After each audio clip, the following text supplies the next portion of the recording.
Hi friends, ఈరోజు నేను మీకు క్యాలీఫ్లవర్ ఫ్రై అంటే డీప్ ఫ్రై కాదు, సాఫ్ట్ ఫ్రై ఎలా ప్రిపేర్ చేసుకోవాలో చూపిస్తాను. టేస్ట్ అయితే చాలా చాలా బాగుంది.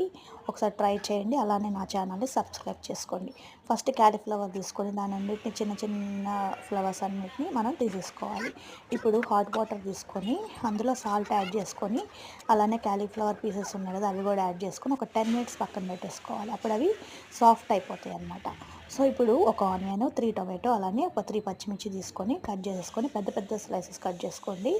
వీటిని కొంచెం రఫ్గా పేస్ట్ చేసేసుకోవాలి. మరీ స్మూత్ కాదు, రఫ్గా పేస్ట్ చేసుకోవాలి. ఇప్పుడు ఆయిల్ వేసుకొని ఆ పేస్ట్ దాంట్లో వేసేసుకొని బాగా ఫ్రై అవ్వనివ్వాలి. ఆ వాటర్ అంతా అయిపోయి ఆ పేస్ట్ అంతా దగ్గరికి వచ్చేలాగా చేసుకోవాలి. ఇప్పుడు ఇందులో సాల్ట్ అండ్ అలానే పసుపు కూడా యాడ్ చేసేసుకున్నాను. ఇప్పుడు ఆ వాటర్ మీద అంతా పోయే వరకు మనం ఫ్రై చేసుకోవాలి. ఇప్పుడు అంతా హైలోనే పెట్టుకోండి. స్టార్టింగ్ అంతా మనం హైలోనే పెట్టుకుంటాము.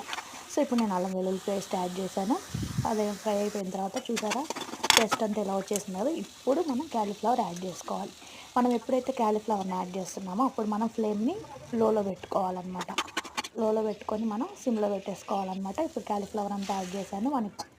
యాడ్ చేసిన తర్వాత ఒక 10 మినిట్స్ క్యాలీఫ్లవర్లో వాటర్ అంతా పోయిన వరకు సిమ్లో పెట్టేసుకొని, తర్వాత దాంట్లో half glass of water add చేసుకొని, అలానే కారం యాడ్ చేసేసుకొని లాస్ట్లో కొరియాండర్ యాడ్ చేసుకోవాలి. ఇప్పుడు ఈ వాటర్ కూడా మొత్తం అయిపోయిందాక ఉంచుకోవాలి. చూసారా ఫైనల్గా క్యాలీఫ్లవర్ ఫ్రై రెడీ. చాలా టేస్ట్ బాగుంది. చపాతీలోకైనా రైస్కైనా చాలా బాగుంటుంది. ట్రై చేయండి.